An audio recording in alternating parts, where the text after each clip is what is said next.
안녕하세요.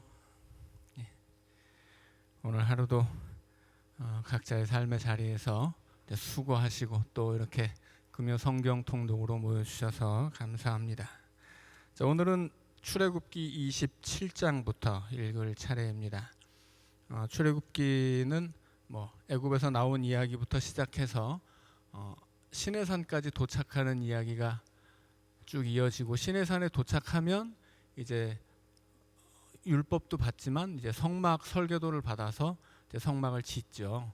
그래서 지금은 성막 설계도에 관한 이야기를 나누고 있고요. 이 성막 설계도를 가지고서 성막을 짓고 또 거기서 일하는 제사장에 관한 이야기들을 쭉 한 다음에 레위기로 가면 레위기에서는 이제 그 성막에서 일어나는 일들을 좀 더 자세하게 설명을 하죠. 그리고 민수기로 넘어가면 이제 또 다시 출발을 합니다.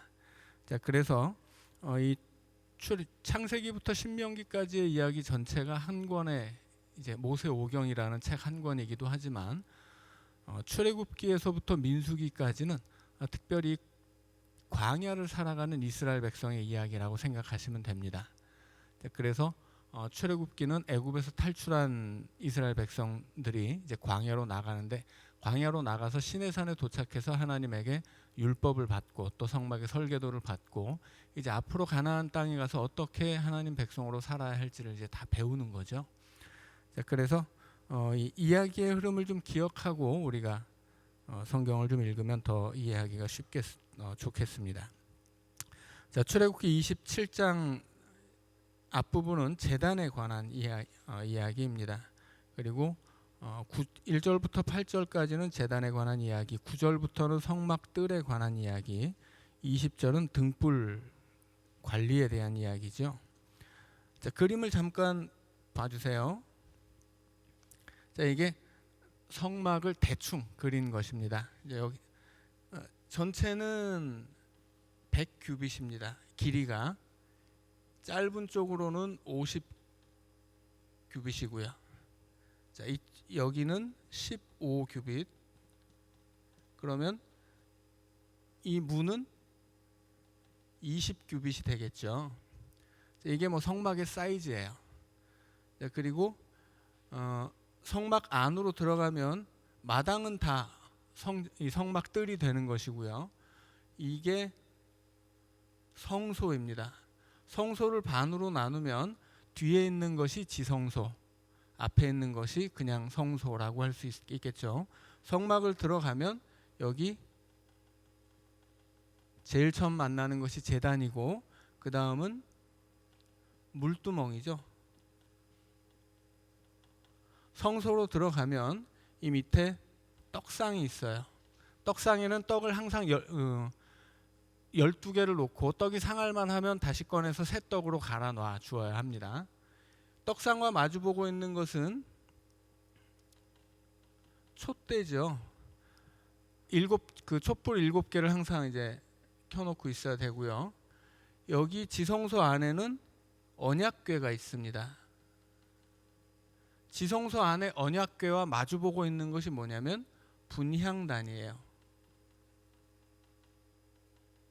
이 사이에는 휘장이 있어서 함부로 여기 들어갈 수는 없지만, 성경은 분명하게 지성소 안에 있는 언약궤와 분향단을 마주보게 놔라, 그렇게 이야기하고 있습니다.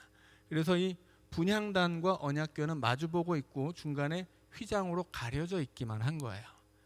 자, 그래서 여기 떡이든 촛대든 분향단이든 이것은 1년 내내 이게 불이 꺼진다거나 떡이 없다거나 혹은 향이 피어나지 않는다거나 이러면 안 되겠죠.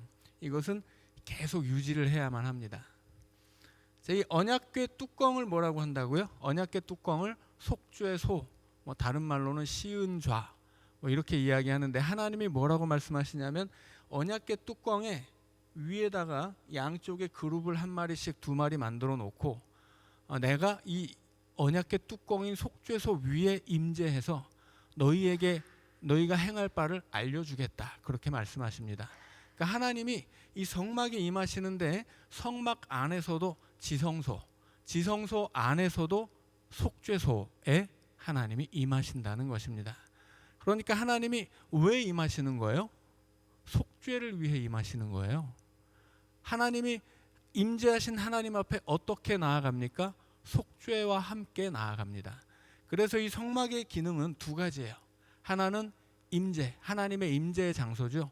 그 다음은 속죄예요. 성막의 기능은 두 가지입니다. 임재와 속죄. 이 성막이 나중에 이제 성전이 되고 또 신약으로 가면 예수님이 오셔서 성전을 완성하시죠. 그래서 예수님이 자신을 성전으로 표현하세요. 왜 예수님이 성전이세요? 예수님이 이 땅에 임재하신 하나님이기 때문이고 십자가에서 우리의 죄를 속죄하셨기 때문입니다. 그래서 예수 그리스도께서 이 성막의 두 가지 기능인 임재와 속죄를 완성하시는 분이세요.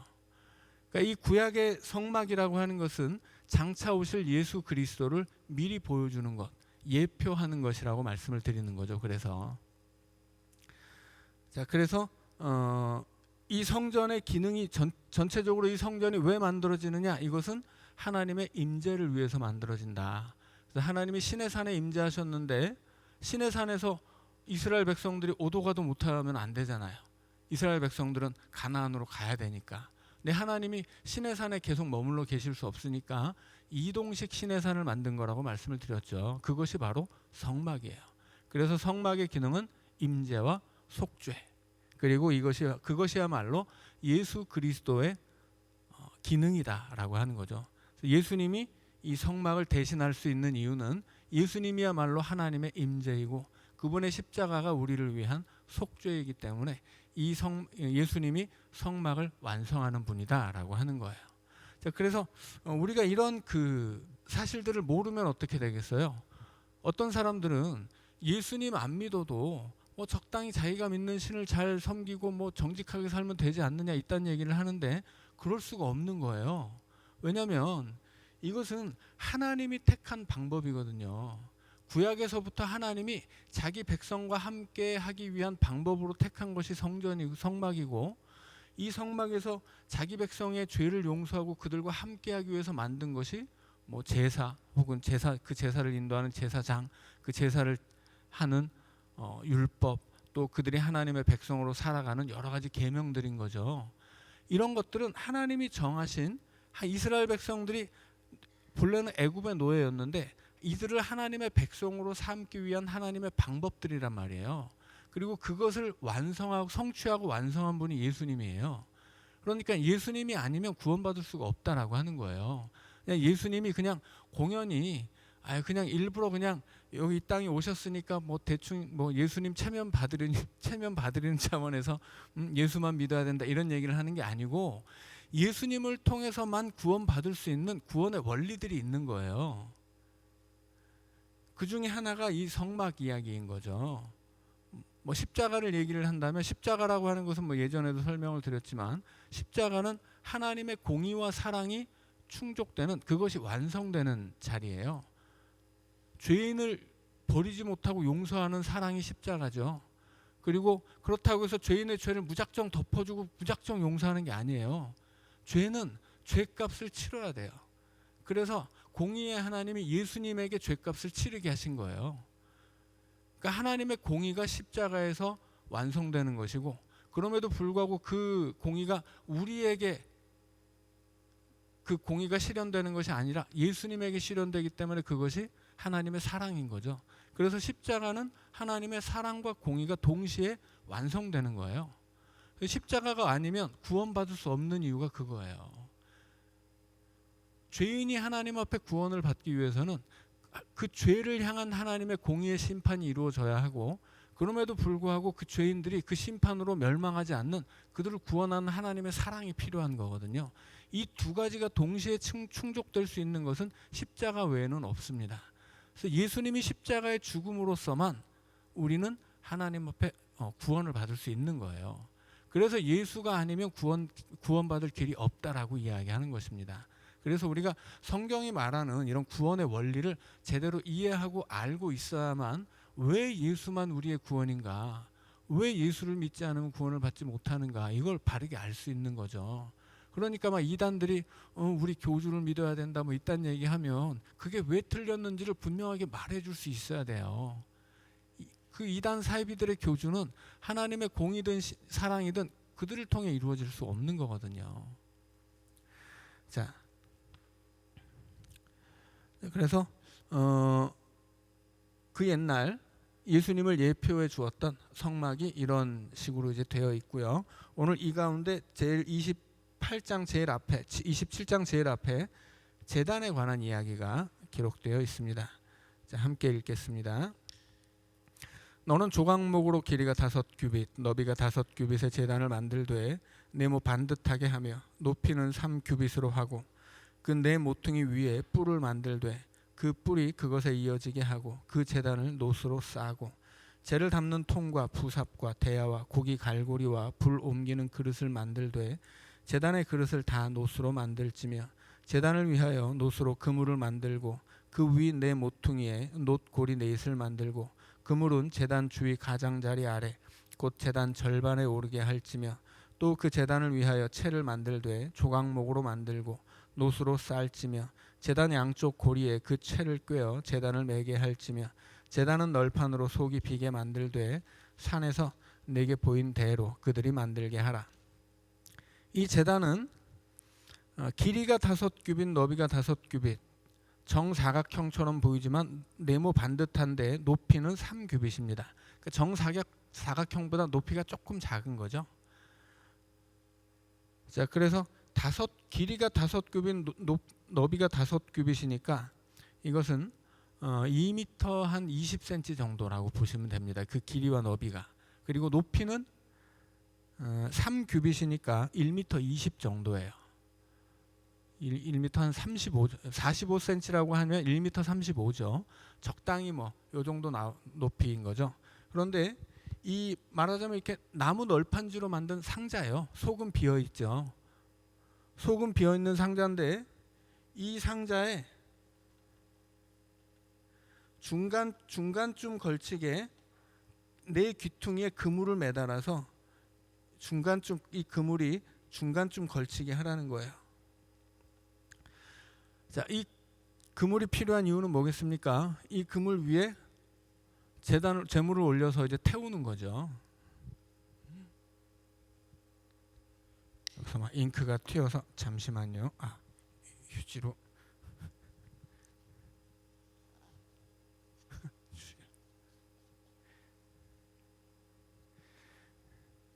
자, 그리고 이 제단은 뭐 언약궤도 그랬고 뭐 떡상이나 뭐 나머지도 그렇죠. 여기다 채를 긴 막대기죠. 채를 달 수 있도록 고리를 만들고 채를 여기다 꿰어 가지고 들고 다닐 수 있게. 이 제단의 모든 것은 다 이동식입니다.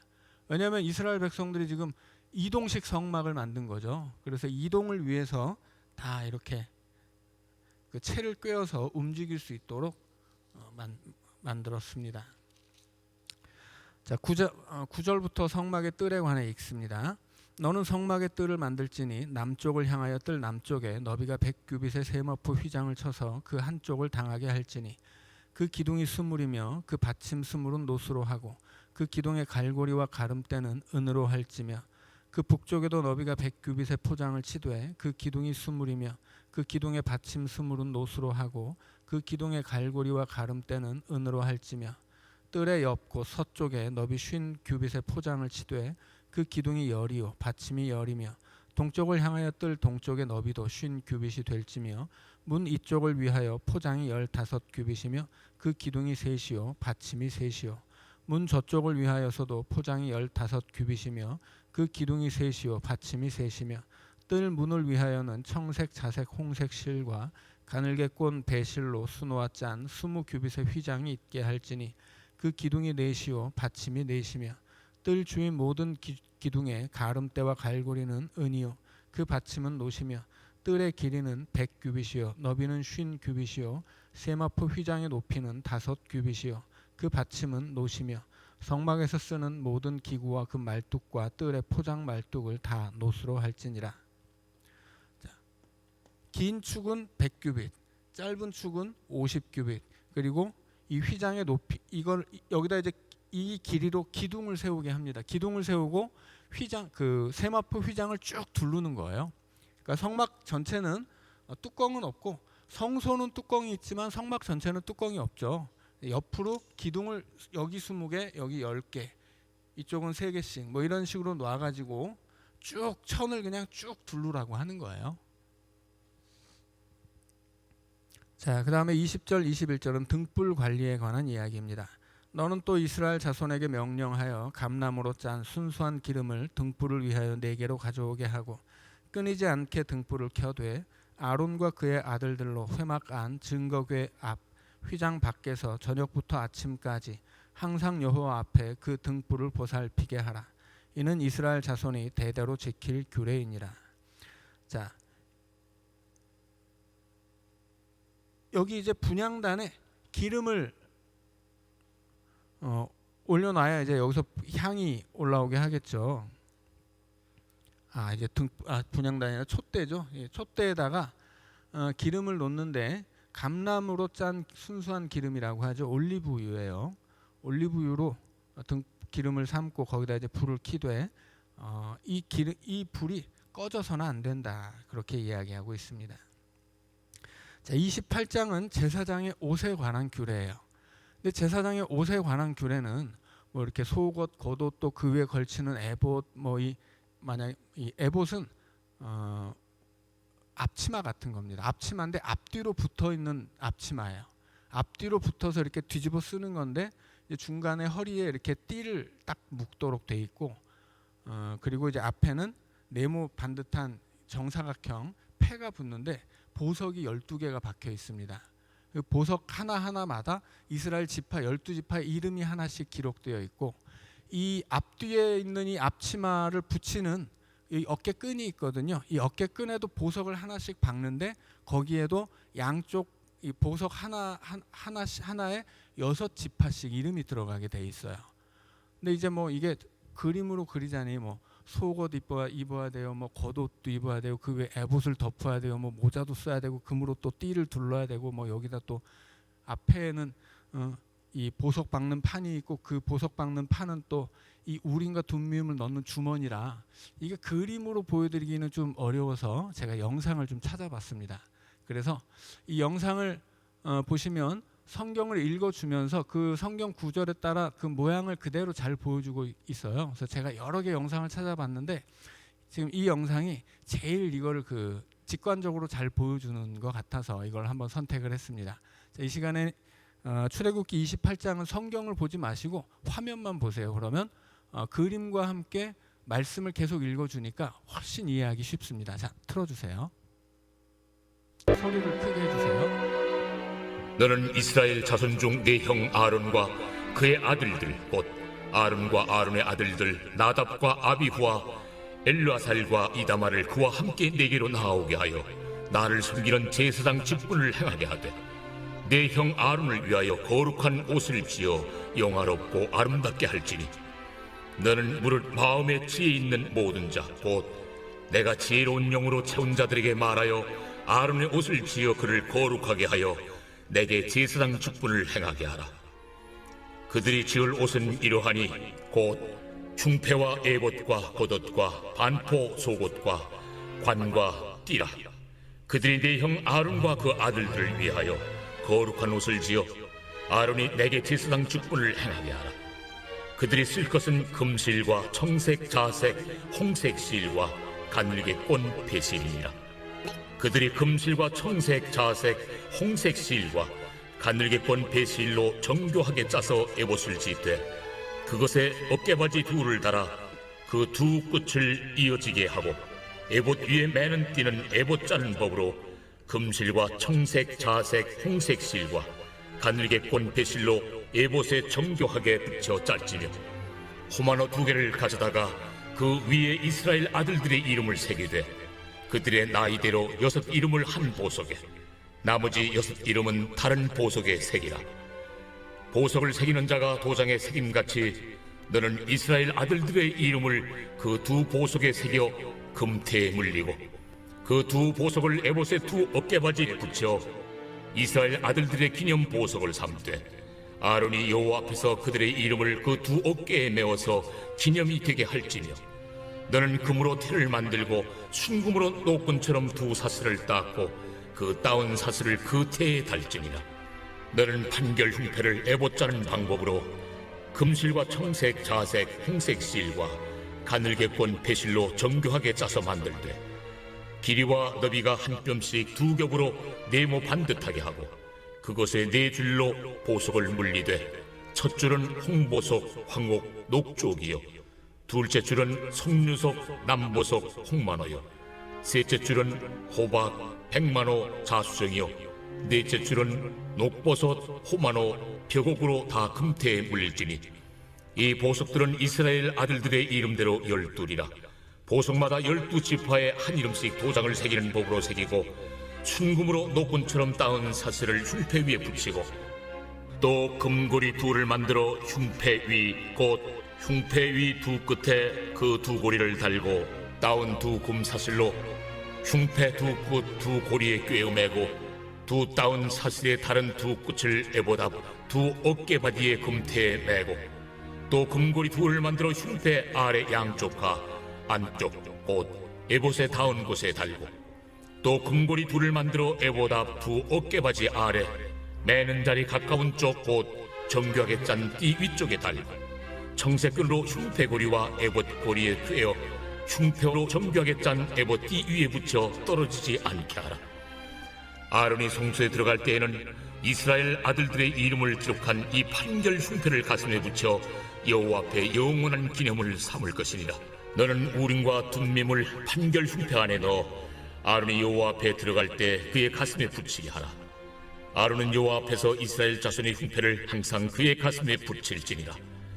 너는 에봇 받침 겉옷을 전부 청색으로 하되 두 어깨 사이에 머리 들어갈 구멍을 내고 그 주위에 갑옷깃같이 깃을 짜서 찢어지지 않게 하고 그 옷 가장자리로 돌아가며 청색, 자색, 홍색 실로 석류를 수놓고 금방울을 간격을 두어 달되 그 옷 가장자리로 돌아가며 한 금방울 한 석류 한 금방울 한 석류가 있게 하라.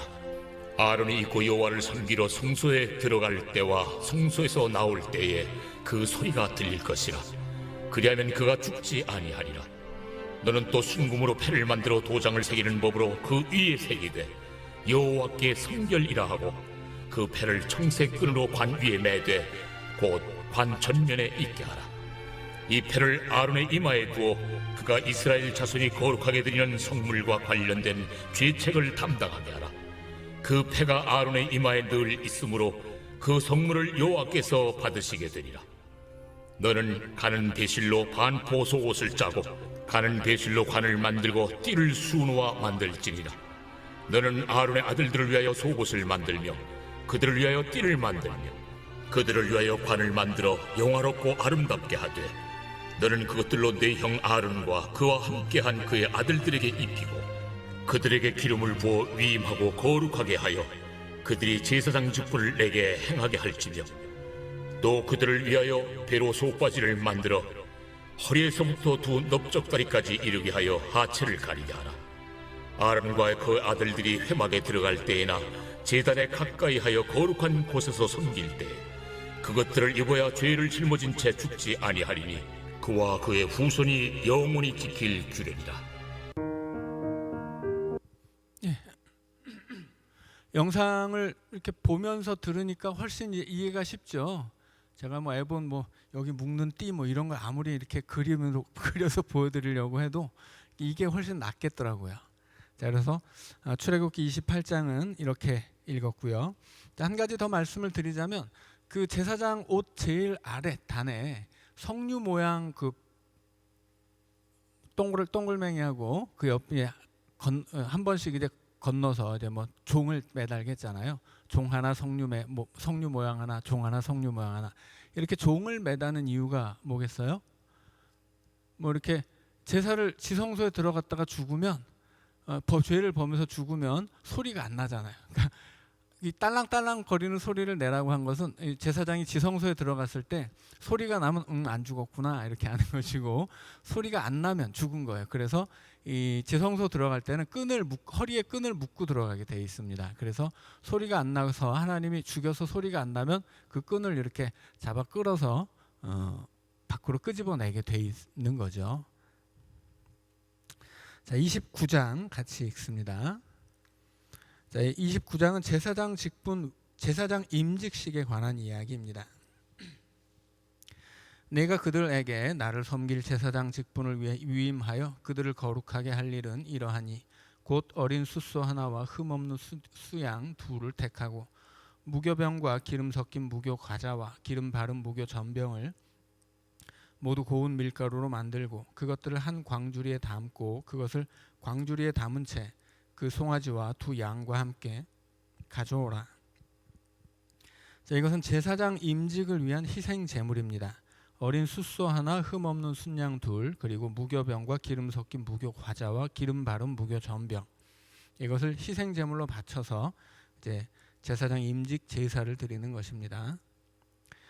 자, 4절 읽습니다. 너는 아론과 그의 아들들을 회막문으로 데려다가 물로 씻기고 의복을 가져다가 아론에게 속옷과 에봇 받침, 겉옷과 에봇을 입히고 흉패를 달고 에봇에 정교하게 짠 띠를 띠게 하고 그의 머리에 관을 씌우고 그 위에 거룩한 패를 더하고 관유를 가져다가 그의 머리에 부어 바르고 그의 아들들을 데려다가 그들에게 속옷을 입히고 아론과 그의 아들들에게 띠를 띠우며 관을 씌워 그들에게 제사장의 직분을 맡겨 영원한 규례가 되게 하라. 너는 이같이 아론과 그의 아들들에게 위임하여 거룩하게 할지니라. 1절부터 3절까지가 제사장 위임 임직식을 위한 희생 제물이라면 4절부터 9절까지는 제사장의 의복을 입히는 절차입니다. 그리고 7절에서는 이제 의복을 다 입힌 다음에 관유를 가져다가 그의 머리에 부어 바르게 하라 이야기하죠. 여기서 관유는 성전에서 사용하는 특별한 기름이에요. 그래서 이 기름을 만드는 방법이 30장 22절부터 33절까지 기록되어 있습니다. 그래서 뭐 여러 가지 귀한 향유를 섞어 가지고 성전에서만 쓰는 관유를 만들어요. 그러면 이 관유를 일반 사람들이 만들면 그 돌로 쳐 죽이게 되어 있습니다.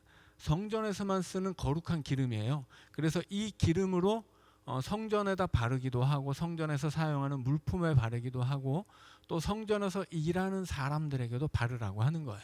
그러면 이 기름을 바른 것들은 다 거룩하게 구별되는 것입니다. 이 기름의 용도는 구별하는 것이죠. 그래서 구별하기 위해 기름을 붓고 기름이 부어지면 이것은 하나님의 소유가 되는 거예요. 거룩하게 구별되는 것이기 때문에.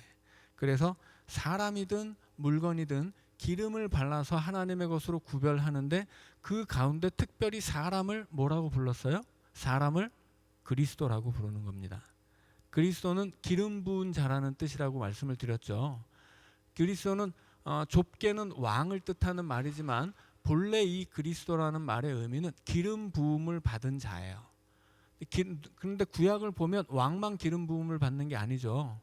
예언자와 제사장도 기름 부음을 받습니다.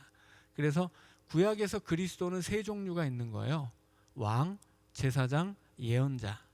그래서 예수님이 그리스도로 이 땅에 오셨을 때 그리스도로서 행하시는 삼중직이 있어요.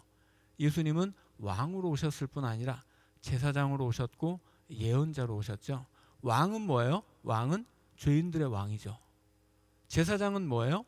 자기 자신을 제물로 바쳐드리는 제사장이에요. 예언자는 뭐예요?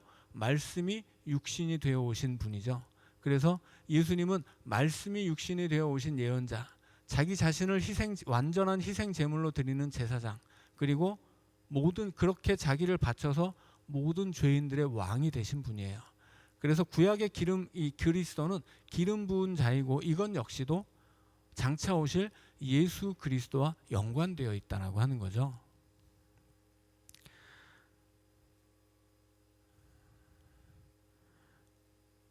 자, 이제 10절부터 또 읽습니다. 너는 숫송아지를 회막 앞으로 끌어오고 아론과 그의 아들들은 그 송아지 머리에 안수할지며. 자, 송아지 머리에 안수를 왜 합니까? 제물에 안수하는 이유는 죄를 전가하는 거예요. 하나님 앞에 거룩해야 되는 제사장이기 때문에 죄가 있으면 안 되거든요. 근데 죄는 없어지지 않습니다. 죄는 예수님이 우리 죄를 용서했다고 해서 우리 죄가 없어지는 게 아니에요. 죄는 덮어지는 거예요. 예수 그리스도의 보혈로 덮어지는 겁니다. 죄가 사라지는 것 아니에요. 우린 여전히 죄인이거든요. 자, 그리고 구약에서도 죄는 사라지지 않습니다. 죄는 어떻게 되는 거예요? 전가되는 거예요. 누구에게 전가돼요? 제물에게. 그래서 제물은 흠이 없어야 돼요. 흠 없는 제물에 흠이 없다는 건 무슨 뜻이냐면 의롭다는 거거든요. 그래서 흠이 없는 제물은 의로운 거예요. 그 제물, 흠 없는 제물이 가지고 있는 의가 제물을 바치는 사람에게 전가되면 제물을 바치는 사람의 죄는 흠 없었던 제물에게 전가되는 거예요. 그래서 제물 위에 안수하는 것은 내가 가지고 있는 죄를 이 제물에게 전가시키는 것과 동시에 제물이 가지고 있는 의를 나에게 전가시키는 것입니다. 그래서 우리가 예수 그리스도의 십자가도 예수 거기 죽은 예수 그리스도의 의를 우리에게 전가시키는 거예요. 그리고 우리의 죄가 십자가에 매달린 예수 그리스도에게 전가되는 거예요. 교환되는 거죠. 그래서 십자가는 그 교환의 장소라고 했잖아요. 하나님의 아들이 죽고 죄인을 대신해서 죽고 죄인들이 하나님의 자녀가 되는 곳이 십자가라고 말씀드렸죠. 그래서 예수님은 죄가 없지만 죄인이 되고 우리는 죄가 있지만 나 대신 죄인이 되신 예수님을 통해 의인이 되는 거예요. 하나님의 자녀가 되는 거예요. 이것이 바로 전가입니다. 내 죄를 제물에게 전가하고 제물의 의를 나에게 전가하는데 이것이 구약에서는 제사에서 안수로 이루어진 것이고 예수님이 오신 뒤에는 예수 그리스도의 십자가를 통해 이루어진 일입니다. 그래서 우리가 이 구약에서 이런 것들을 배우는 것 분명하게 배우고 알아야 되는 이유가 바로 이런 거예요. 이게 구원의 원리거든요. 그러니까 예수 그리스도가 왜 굳이 십자가에 죽어야 돼? 우리가 왜 굳이 십자가를 교회의 상징으로 삼는가? 이런 걸 모르면 그냥 답이 없는 거죠. 그러니까 이것을 알고 이해하는 것이 대단히 중요합니다. 이게 바로 구원의 원리예요. 우리는 이런 하나님이 정해놓은 이런 구원의 원리를 통해서 구원받는 것이지 무턱대고 다 덮어놓고 그냥 넌 구원 이렇게 구원하시는 게 아니라는 거예요. 그러니까 예수 없이는 구원받을 수 없다는 거예요. 몇 절까지 읽었죠? 10절 읽었죠. 11절 읽습니다. 너는 회막문 여호와 앞에서 그 송아지를 잡고 그 피를 네 손가락으로 제단 뿔들에 바르고 그 피 전부를 제단 밑에 쏟을지며 내장에 덮인 모든 기름과 간 위에 있는 꺼풀과 두 콩팥과 그 위에 기름을 가져다가 제단 위에 불사르고 그 숫소의 고기와 가죽과 똥을 진 밖에서 불사르라. 이는 속죄의 죄니라. 너는 또 순양 한 마리를 끌어오고 아론과 그의 아들들은 그 순양의 머리 위에 안수할지며 너는 그 순양을 잡고 그 피를 가져다가 제단 위에 주위에 뿌리고 그 순양의 각을 뜨고 그 장부와 다리는 씻어 각을 뜬 고기와 그 머리와 함께 두고 그 수양 전부를 제단 위에 불사르라. 이는 여호와께 드리는 번제요 이는 향기로운 냄새니 여호와께 드리는 화제니라. 자, 여기서 각을 뜬다는 것은 쉽게 예를 든다면 닭을 잡는 것과 똑같아요. 머리를 자르고 날개와 다리를 자릅니다. 팔다리를 자르는 거예요. 털을 다 뽑죠. 가죽을 벗기고 배를 가르고 창자를 꺼낸 다음에 가죽을 다 벗겨요. 이런 게 각을 뜨는 겁니다. 19절 읽습니다. 너는 다른 순양을 택하고 아론과 그 아들들은 그 순양의 머리 위에 안수할지며 너는 그 순양을 잡고 그것의 피를 가져다가 아론의 오른쪽 귓뿌리와 그의 아들들의 오른쪽 귓뿌리에 바르고 그 오른손 엄지와 오른발 엄지에 바르고 그 피를 제단 주위에 뿌리고 제단 위에 피와 관유를 가져다가 아론과 그의 옷과 그의 아들들과 그의 아들들의 옷에 뿌리라. 그와 그의 옷과 그의 아들들과 그의 아들들의 옷이 거룩하리라. 또 너는 그 순양의 기름과 기름진 꼬리와 그것의 내장에 덮인 기름과 간 위에 꺼풀과 두 콩팥과 그것들 위에 기름과 오른쪽 넓적 다리를 가지라. 이는 위임식의 순양이라. 또 여호와 앞에 있는 무교병 광주리에서 떡 1개와 기름 바른 과자 1개와 전병 1개를 가져다가 그 전부를 아론의 손과 그의 아들들의 손에 주고 그것을 흔들어 여호와 앞에 요제를 삼을지며 너는 그것을 그들의 손에서 가져다가 제단 위에서 번제물을 더하여 불사르라. 이는 여호와 앞에 향기로운 냄새니 곧 여호와께 드리는 화제니라. 여기 이제 번제 나오고 요제 나오고 화제 나오고 하는데 이런 제사의 종류에 관한 이야기는 우리 레위기에 들어갔을 때 좀 더 자세하게 설명해 드리도록 하겠습니다. 자, 이 시간에는 25절까지 읽고요. 한 3분만 쉬었다가 26절부터 계속 읽어가도록 하겠습니다.